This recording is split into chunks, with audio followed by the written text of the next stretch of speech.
Deuxième déplacement depuis l'annonce de France Relance hier. Aujourd'hui, je suis donc à Marne, à Chalon, plus précisément, dans une belle entreprise privée qui est une entreprise familiale, une entreprise industrielle et une entreprise exportatrice. Donc, nous sommes venus avec Franck Riester, le ministre délégué au commerce extérieur, expliquer d'abord en quoi cette entreprise peut bénéficier du plan de relance de manière concrète dans toutes ses dimensions et plus particulièrement en matière d'exportation, puisque c'est une entreprise qui réalise à peu près la moitié de son chiffre d'affaires à l'exportation et que par ailleurs nous sommes dans une région, le Grand Est, qui est la deuxième région exportatrice de France. Voilà. Donc le plan de relance, et c'est sa force, il vise à la fois dans un certain nombre de domaines à reconquérir une souveraineté économique, notamment sur des secteurs stratégiques dont la crise sanitaire a démontré que nous étions défaillants.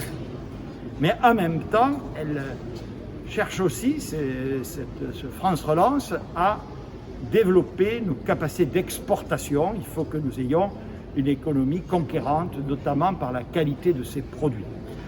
250 millions d'euros du plan de relance sont donc consacrés dans la continuité des décisions qui avaient été prises antérieurement pour faciliter l'exportation des produits français à cet impératif. Nous allons maintenant déployer dans ce territoire, entreprise par entreprise, ces outils, d'abord pour les faire connaître et ensuite pour que les entreprises exportatrices s'en emparent. Ça a été, je le dis, en présence du préfet, une décision très difficile à prendre, parce que je connais l'impact de cet événement et ce sont les circonstances, vous le savez, notamment la dégradation d'un certain nombre d'indicateurs qui ont été observés à partir du mois d'août et qui a conduit à cette décision.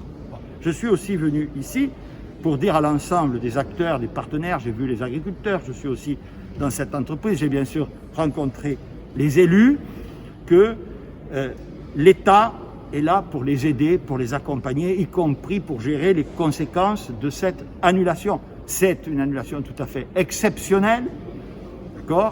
Je suis sûr que l'année prochaine, il y aura une très belle foire, j'espère d'ailleurs pouvoir y venir si on m'y invite, mais voilà, c'est toujours cet équilibre entre prendre des décisions pour respecter la sécurité sanitaire et la volonté de faire redémarrer l'économie. Donc je comprends très bien, monsieur, l'émotion que cela a pu considérer, je la respecte, mais je suis venu précisément ici pour dire, en ce jour particulier et symbolique, que l'État ne laissera pas tomber la Marne, ne laissera pas tomber Chalon.